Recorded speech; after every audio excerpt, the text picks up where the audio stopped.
Hi everyone, this is Kristen Egger. Today's healthcare topic in the IDChat Podcast series is positive patient identification.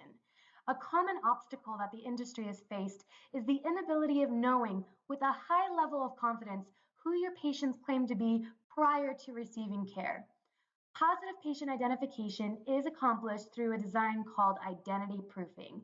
Joining me today to educate us on the topic is Catherine Schulten, and she is the VP of Product Management at LifeMed ID. Thank you for coming on today, Catherine. How are you doing? I'm doing well, thank you. I've actually read some of your most recent publications, and it got me thinking. I spend almost an hour at the bank providing them with information to prove that I am who I actually say I am just to open a bank account. Why is this not the case for healthcare? Yeah, I'm sorry you had to spend an hour in the bank doing that, but the reason why the bank does that is a regulation that they have to follow called Know Your Customer. Sometimes it's called KYC. And it's a regulation that was put in place in the United States back around 2001 as part of the Patriot Act. And one of the things that the Treasury Department or the Secretary of Treasury was concerned about was making sure that the customers in banks were not using that vehicle for fraudulent purposes, such as money laundering in support of terrorism. So as a result of that, they put in place these Know Your Customer requirements. Well, in healthcare, we don't have those same types of law. We do have HIPAA, which does require that there be a process to know who is accessing information.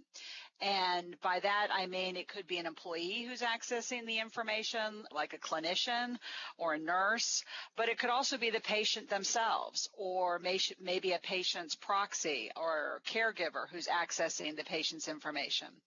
So quite honestly, the hospital or the clinic does need to know with a degree of confidence who their patient is. So I wrote a paper not too long ago called Know Your Patient, which is inspired by some of the aspects of Know Your Customer.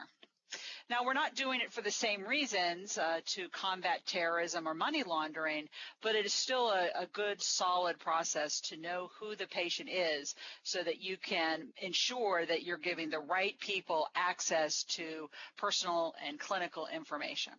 Are these processes in place today? Like when I go to my doctor's office, I maybe provide them with my driver's license and then maybe my insurance card, but ultimately after I provide them with that information, I sit down and I wait for my doctor. So is this something that is already in place today? Yeah, so actually it's partially in place. I'll put it that way. When you go to the doctor's office, they do ask for your driver's license. They do ask for your insurance card. So there is an attempt made to confirm that you are who you say you are. But unfortunately, it tends to sort of stop there. Once you provide a card, they might take an image of it or scan it. But the individual who's taking that information typically is not trained on what to look for to spot a fraudulent card. The information that might be contained on that piece of identity evidence is not verified. It's not run by some neutral third party who would confirm that that is in fact your address or that is in fact your name.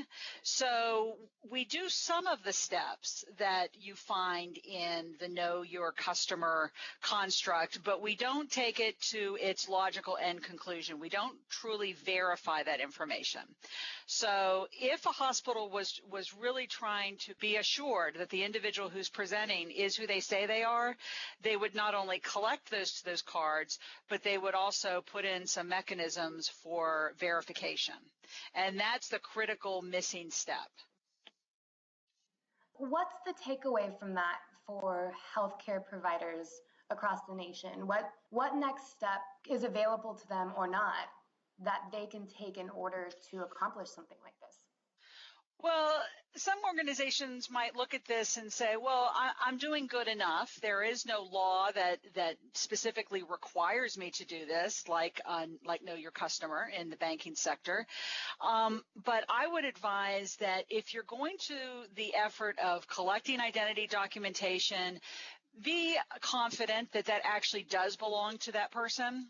Fortunately, LifeMed ID, through our solution Amy, has put in place real-time verification functionality that very quickly allows a registrar to take the image of the driver's license, for example, and that driver's license can be verified within less than 15 seconds that it actually is a valid document. And then we can verify with a neutral third party, like TransUnion, for example, that this person is who they say they are, that they really reside at that address.